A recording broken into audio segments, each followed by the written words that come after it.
Welcome back, everybody. We have a fun one for you today. Basil, this is interesting. We had to do this. Yes. We, as you can tell, Yes. we love Machinedramon. Yeah, this is a And deck we bonded over very early This on. was, when you were playing the deck, Mhm. I didn't have the deck. Yeah, And when I picked up the deck, you put it down. I did. And the beautiful BT15 format has finally brought us together. Yes. And we're both on Machinedramon. Uh-huh.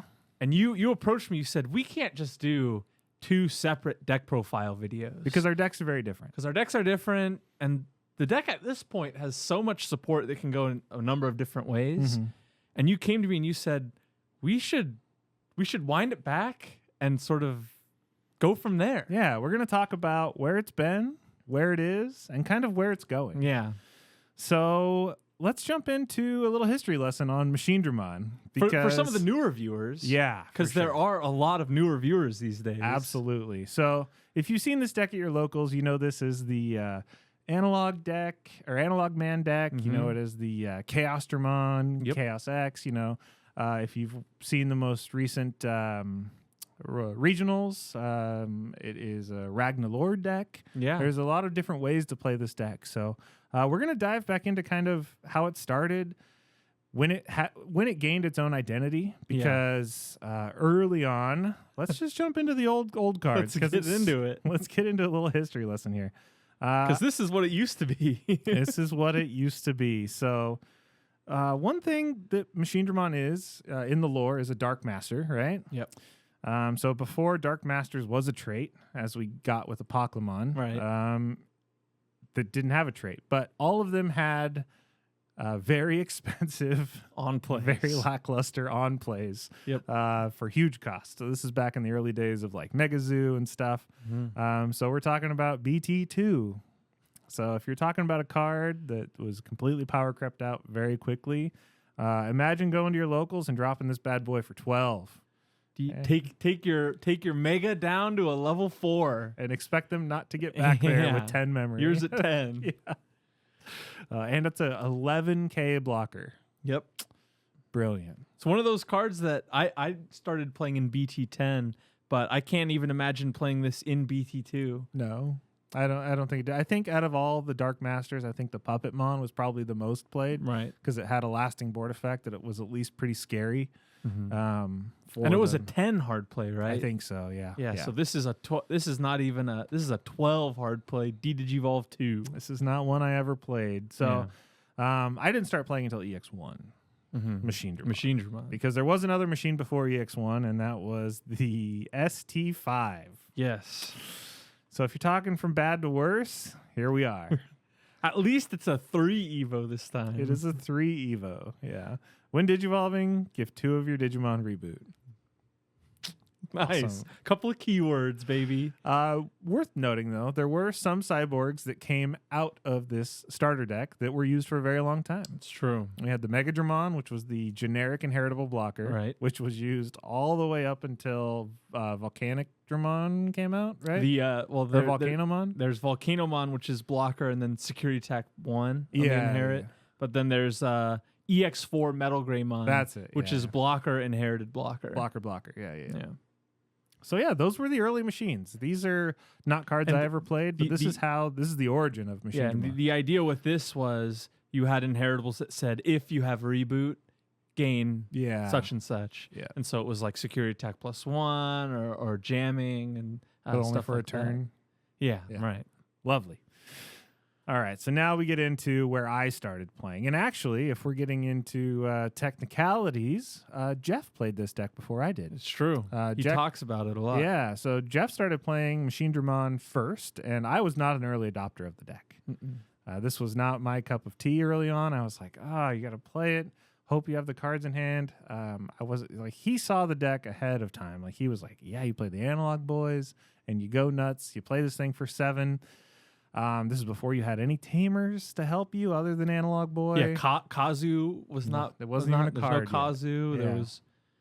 Yeah. So you didn't have anything. this was the old school way to play it, and this was a lot of fun. This is kind of where I kicked off. This is starting to get to kind of the format where we met. Yeah, pretty close. With the caveat of the next piece. We did have the next piece. We had the first Chaosdramon. So the first Chaosdramon was BT7. This is the one. This was, believe it or not, this was an amazing card when it came out, because if you think about it, this card predates Crimson Blaze. Yep. So 6K deletion from red was kind of a common theme for a little while there.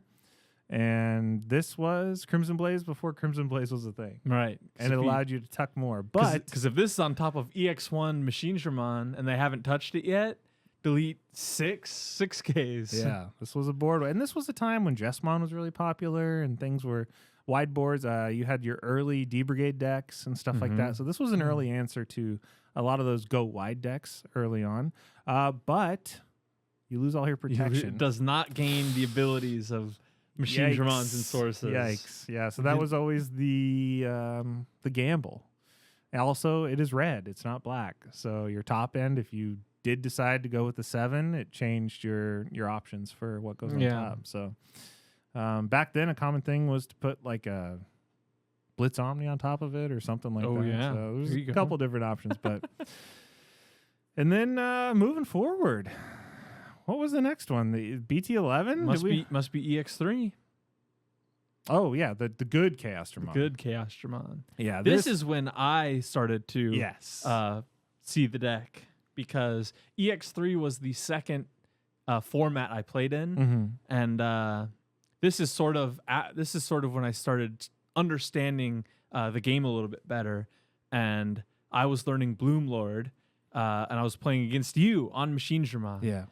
And I had Hydramon, but if I wasn't able to Hydramon the turn you played Machinedramon, and then you put Chaos on top of it, the game is over. Yeah. The game was so hard from there. Yeah. And so I think this is kind of what made the deck super competitive. Yes. Because as soon as this card came out, you started to see a shift. You started to see a shift away from the machine and more towards the chaos. This is kind of what changed the deck from a hard play the EX1 for 7 eventually to let's try and build a stack. Yeah. And let's see if we can do it that way. Because we had all those EX1 cards that had that great when digivolving, search these out. So it really kind of gave you another avenue to play in this with this deck, which is kind of what Machinedramon is. It's just, it's your way to put everything together. Yeah. Well, and then the bigger thing is we moved away from just DP reduction immunity and deletion immunity to bouncing and bottom decking, which was huge. And I remember Justin has talked a lot about the Imperial Dramon versus Machinedramon matchup. And he's like, well, I would swing and get early aggression up, and then by the time you finally get into Machinedramon, Megadeath. Yeah, it wasn't even Imperial. It was just the Megadeath card. And it was just a back and forth. And bounce it for 5, play it for 7. And so when I first started playing the deck, I played against Justin. Yeah. And I was like, I don't know why this was so hard for Jesse, because I always had the Chaosdramon. Yeah. But that's what it is, man. This card, I think, is probably the biggest staple in the deck that you just build around this card now. Yeah. It's just tried and true. And then we got BT11. BT11. Now this is one. This is one of the cards. This was tricky because when this one came out, I rejected this. Yeah, wholeheartedly. This is not my baby. This is what have you done? This is not how this beautiful deck's supposed to play. EX1 Machinedramon has turned into this abomination. Yep. So this came out the same time as Analog Man. Yep. So we realized very early on that Analog Man was a very important card in this deck. And this one got rid of an Analog Man. It's bottom decked an Analog Man. So you're like, I couldn't wrap my head around that. Like, why? We're bottom decking our 4-cost Tamer that we have no way to play for free. And we're losing our stack with no protection. Yeah. Hoping we have another machine in trash. The loyal Basil fans will know that the first Machinedramon video I did on the channel was not a Machinedramon video. Yeah. It was a Chaosdramon video. And it played 4 Chaosdramon and 3 Chaos X. Yeah. And no Machinedramons. because I thought that this card was terrible. Yeah. And I have come around on this card in a lot of ways. Same. In that a lot of the times this is the card you want to see early, especially if your opening hand is 3, 4, 5, and this. You would not feel so bad going into this card on turn 2 or 3. Yeah. But the consistency measures in the deck have gotten so good with cards like Defense Training and Supreme Connection that finding your analog man is not so necessitated by this card as much. It's not such a chore anymore. And the on deletion effect has always been, in my opinion, pretty gimmicky. Yeah. And you're mainly looking to use it for that search 5, and then set up your trash and find your analog man. Yeah. But this is a card that has gone back and forth, in my opinion, and we'll get into our profiles a little bit later on. Yeah. Deck profiles to come for sure. Yeah. Next up, we have the Chaos X. Yeah. Now, this one is very tricky to fit in the deck. Yes. This is your level 7 in the deck. Yeah. It's one of those things that if you get into EX1 Machinedramon, Chaosdramon on top of that, and then Chaos X on top of that, if you are not playing against a deck that plays Chaos Degradation, you win. Yeah, they can't out it. Completely won because they can't DP minus it. Yeah. They have to kill it, bounce it, or bottom deck it 8 times. And every time they try and kill it. And every time they do, they're trashing security along the way. Yeah. But it's another one of those cards that if this is your opening level 6, it's horrible. Yeah. So it's another one of those tricky ones. Yeah, evoing this for 5 on a 5 is absolute bad. That's terrible. The one tricky part about this card too is that we noticed this in a couple weird lists we saw, but you can tuck a blue cyborg with this start a turn. You can tuck whatever color cyborg you want with it. this. You can tuck. You don't have to tuck level 5s with this card. Yeah. You don't have to tuck red or black. So a lot of people were playing. There's a blue Mach Galgamon, as well as a purple War Growlmon that have different effects. The purple is when attacking, delete one of your own Digimon to unsuspend. Yeah. And then the blue one is I can't remember what it was. I can't remember. I think it's a blue effect of some kind. It's like stun something when attacking or something like that. But that's I digress. very tricky. That's a little bit. That's hurting your consistency. Yeah. So far, I mean, we're not going to count the Dark Masters one that came with the Pokemon. I'm not even putting that in the list because it doesn't belong in this deck. You can't Chaosdramon on top of it. Yeah, can't Evo, And then it dies and plays a Metal Siegedramon, which we do not play. Yeah, so we're going to omit that one from the list. Yeah. So let's jump into kind of a history of the decks. Because if you go back, a fun note that I totally forgot about because we're almost 2 years past now. Yeah. Machinedramon was the first video on the channel. The very first one. How fitting. How fitting. And so we have that here. We have my first list with this is before the new Chaosdramon. This is before a lot of things. And it's fun to kind of reminisce and go back on these lists because this deck was so much fun to play. And I think this is kind of a version of what I was playing when we met. Yeah. It's pretty close. Very close. I think you were on the black base at that point, but... Yeah. But this one was a lot of fun. Yeah, I was doing black base, I think, with the Kiyoshiro and Kaiser Nail. So if you guys don't know, this is still a fun way to play the deck with a blue base or a blue Tamer. And Kaiser Nail is incredibly fun. Kaiser Nail out the Machinedramon and activated Son play. Yeah. Or I also ran Tidal Wave in this, where you pull out 2. So the fun thing for me was to get into the Chaos, Tidal Wave out the machine, gain 5, and Tidal Wave out the other piece would be the Metal Greymon and gain 2. Yeah. So it would net 0. I would have 3 bodies, and then I'd be able to Evo again on the Metal Greymon. Yeah. So you could do some really crazy stuff. Yeah, or Death X. Yeah, or Death X, whatever you want to do. So I was an early adopter of those. This was one of the first instances of what should I replace Death X with in this deck? Yeah. The first comments like, 3 Death X. And this is before it was expensive as it is now.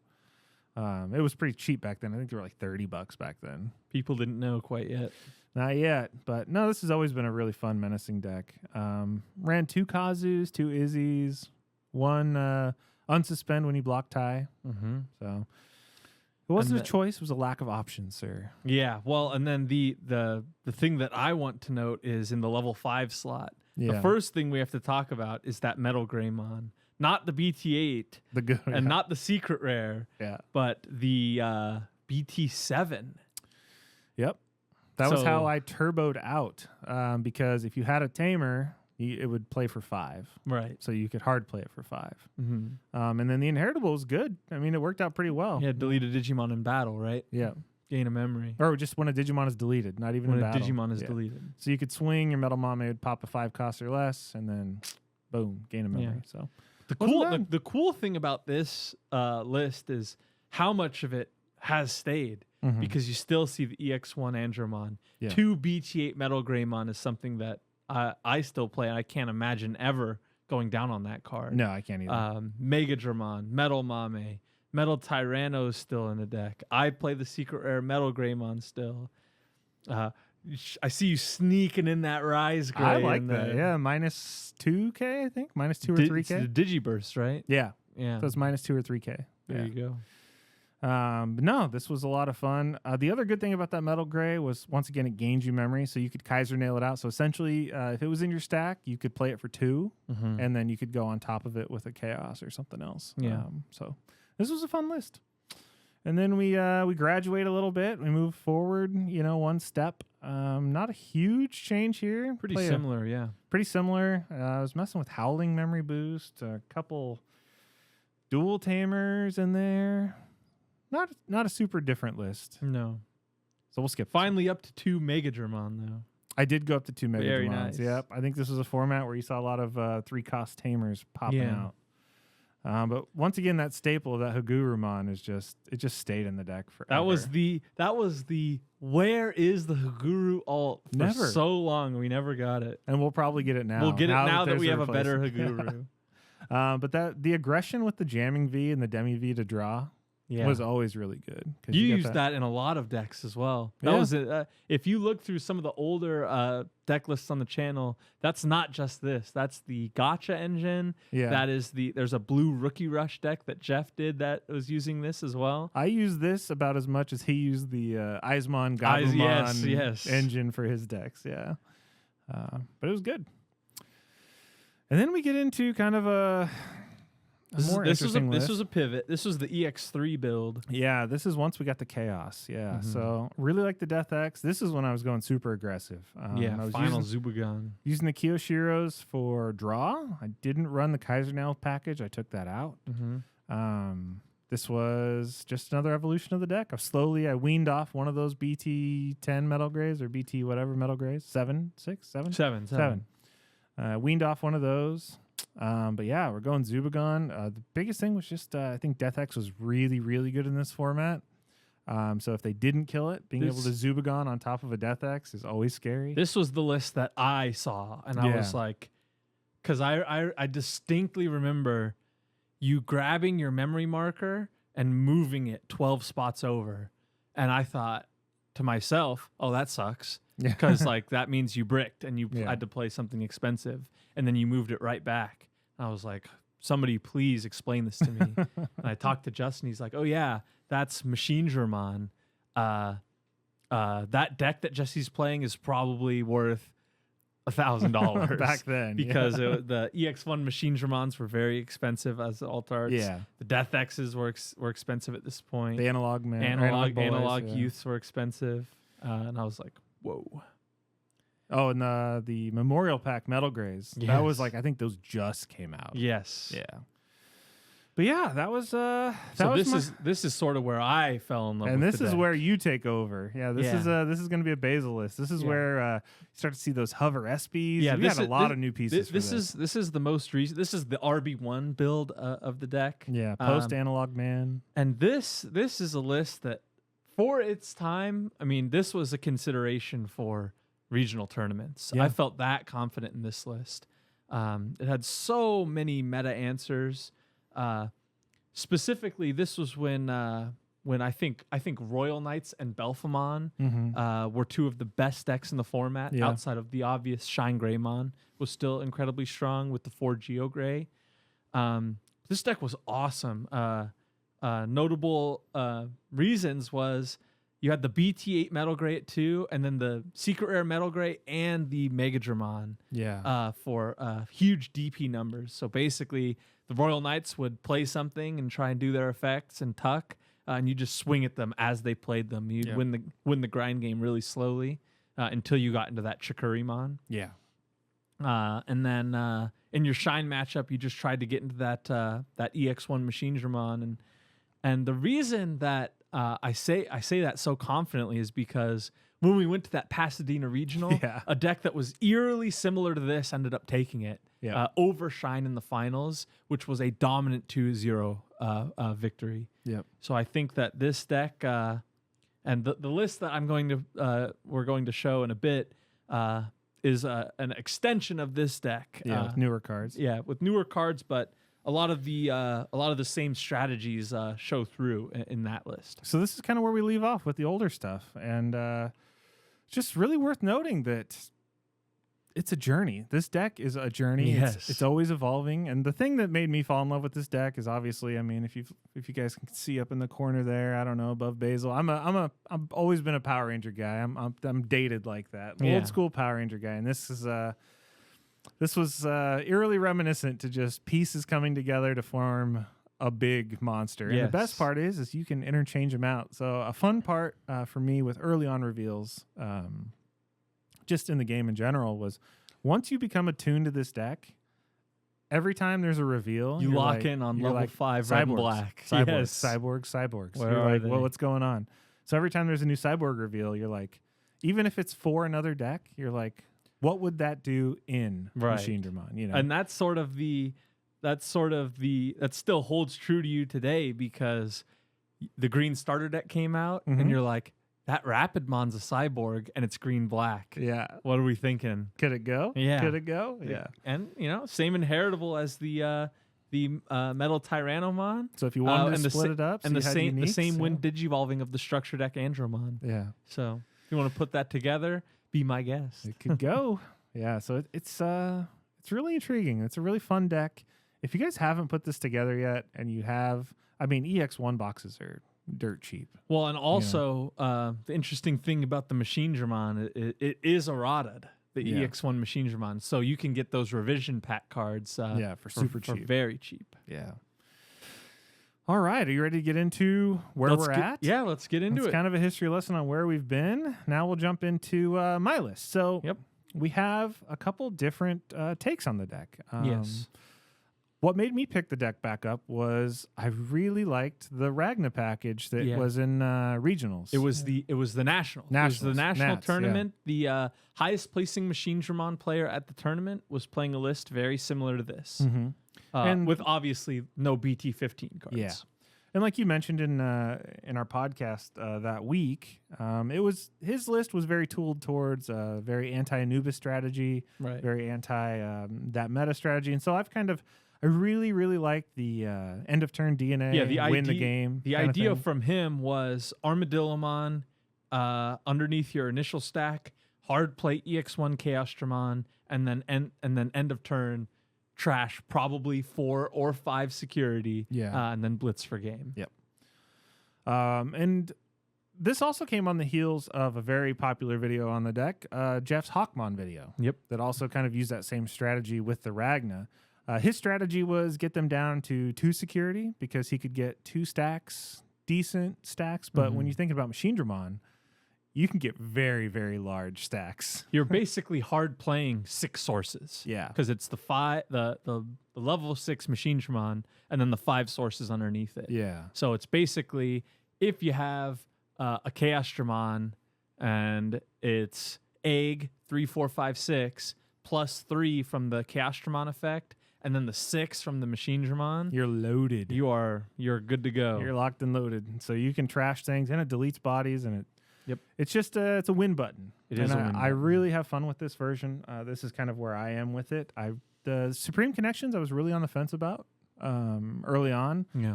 But like you noted, searches out your Tamers without searching them because you just put them back on top. The initial worry with this card is it's another card just like another card that's going to be bottom decking our analog man. Yeah. But top decking them is quite strong. It's totally fine.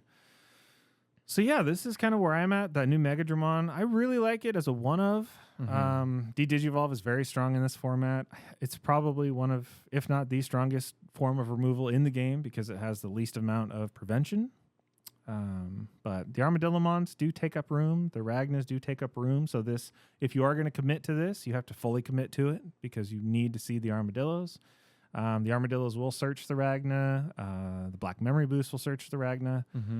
I do like the black boosts over trainings. I know that'll be a big question just because when you really need to find that Ragna or you need to find a piece, you want to dig 4. The original list from the Nationals player was playing 4 boost and 4 training. Yeah. And that's how you were playing it, but you had to make room for the Supreme Connection. So I subbed out the trainings. So you have the Supreme Connections that'll essentially search out your Tamers, and then you have, I do run the one of the BT11 machine.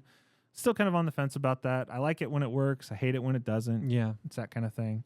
But yeah, the Cyborg lineup's not super, doesn't have a lot of dissent from anything out of the norm, I don't think. Yeah, this is you'll see lineups like this very commonly.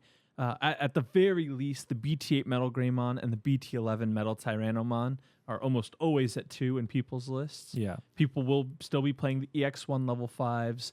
I think the starter deck Andromon has sort of replaced that Metal Tyrannomon in a lot of people's lists. I think the biggest variance I see is that instead of running that EX1 Megadramon, you could run the Metal Greymon from the starter deck. Metal Grey, if you would like to substitute that out. But I really like, especially with the Supreme Connection, hard the on play, plays. Delete 2 bodies. Yep.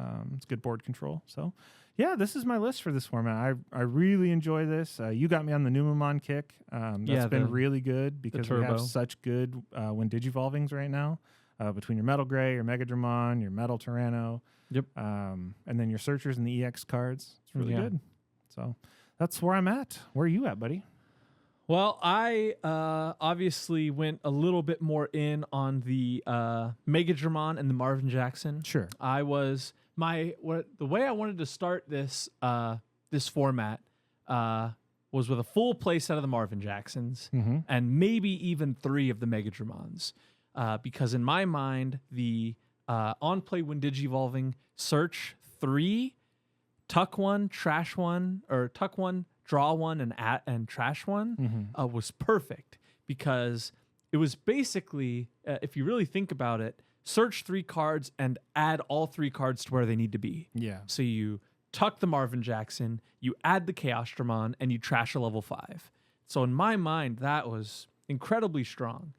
And then the more you play with the Megadramon, the more you kind of realize that that's not really what happens most of the time. You're gonna pull 3. You're gonna get a machine, a chaos, and an analog, and an man. analog man. And the interesting thing about this card is the way that it is ordered is the first thing you have to do is tuck. Yeah. So if your only thing revealed is that Chaosdramon, the Chaosdramon's going underneath. Yeah. Which is not ideal. Yeah.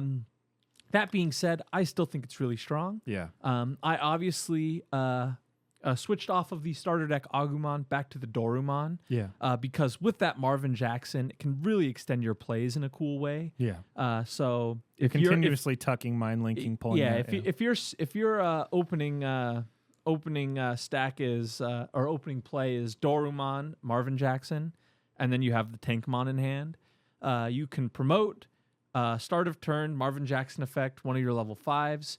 Evo and the Tankmon, you're going to be net 0 memory from that Marvin Jackson. Then you can mind link to gain 1, draw 1.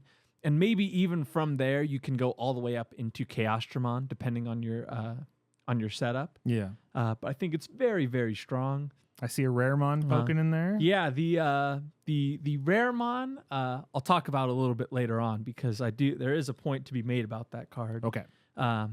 But the confidence I gained in this list was to go down to 9 rookies because that Supreme Connection as an opener is incredibly strong. So you can, grab the rookie you need, trash one of the level 4s you need, and then have your setup for next turn, which is quite nice. I still like the from the Dorumon and onward, every Digimon is a machine or cyborg. Yeah. Which I think was really important when playing with the Marvin Jackson. I like the Numemon a lot, the 3 to play, 1 to Evo. But it not being a machine or cyborg came up a lot. Searchable. Because with the Marvin Jackson, pitch 1 to just gain 1.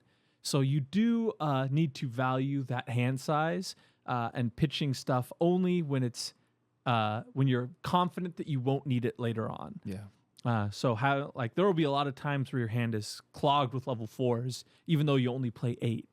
And then Marvin Jackson is basically unclog your hand to gain a memory, which is quite nice. Yeah. But that would not be the case with the Numemons. In the level 5, I went for a very aggressive lineup with the triple security attack, the Metal Gray, the Machinedramon, and the Volcanomon. Yep. Taking full advantage of that Marvin Jackson jamming keyword. The other thing notably absent is blocker inheritables in the level 5. So Marvin Jackson is inherited blocker. That's your guy.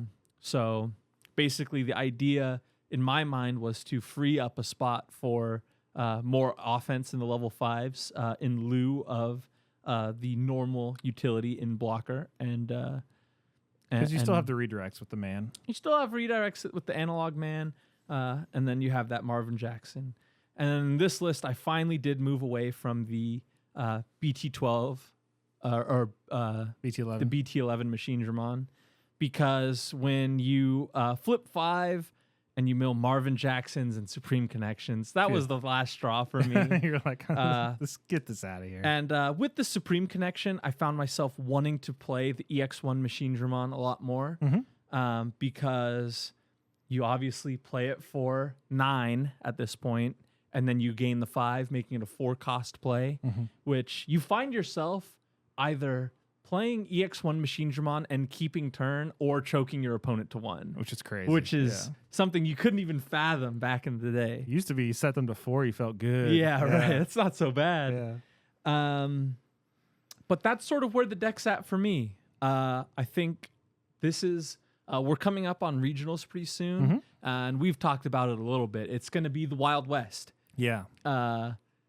Sort of the BT15 format was figured out in Japan pretty easily because it's like Apoclymon or something that or has Anubis, a decent enough chance into Apoclymon. Yeah. But we do not have that. Yeah. And so I think a lot of people are going to be playing a bunch of different decks, but I think a lot of people are going to be on comfort picks. I think so too. And comfort picks for me are Machinedраmon's about as comfortable as I get on a deck. Yeah. And so that's something I'm really, really considering. Yeah, I think toolbox decks are going to be very popular, whether it's War Grey Toolbox or Machinedramon, because you can do whatever you want. You with can it. tech for anything, yeah. It can be offensive, it can be defensive, it can kind of be control. You can kind of do whatever. You could add options in it. You could add Hyper Infinity Cannon if you really want to. You can add a couple other options. DG Dimension I've always liked. What was the EX1 one that was in there forever? 0 cost, pitch something, gain a memory. It was Analog Man. It's the 1 cost Ultimate Connection. Ultimate Connection, yeah. You could do cost that. 1, gain 2. Gain 2, yeah. Draw a You card. you can also go into the Chaosdramon X option. Oh yeah, I know what you're talking delete your Chaosdramon Yeah. to delete your opponent's Trash Digimon, their security. and then trash security. Yeah. There's a lot of ways to take the deck. Yeah, there's a lot of cards. Which we'll talk about at least in the BT17 upcoming. Oh, the new one. So we were looking forward at is there any new cyborgs to play? Yeah. We don't see a lot of level 5 options, which is we have a lot. So The level 5s is no longer the sore spot in the deck. yeah. You can toolbox it however you want. Yeah. But now they gave us a new Chaosdramon. New Chaosdramon, which we always knew it was going to be hard to replace EX3 Chaosdramon. Absolutely. Because that card is incredible. Arguably the best card out of EX3. Yeah, it's up there. So we have this new one, and this combines a couple of your favorite things in the world, which is Digicross and Machinedramon. Yeah. This dropped, and I didn't really know how to feel about it. What were your first thoughts? My first thought was, what is going on? Because it's a Chaosdramon that can't evolve on a Machinedramon. Yeah. Which even the BT7 Chaosdramon was able to do that. Yeah. And so that's the first time we have that. But it is a 3-cost Evo on your level 5s. And it also has the ability to Digicross with a Machinedramon and with a level 5 Cyborg. So it's an 8-cost on-play or a 3-cost evolve.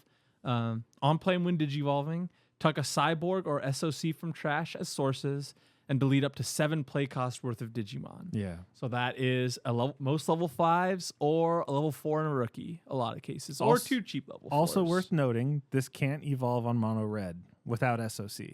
So this won't be able to go on your Secret Metal Gray. This won't go on your EX1 Megadramon. Yep. The BT6 is counted as black, so that'll work.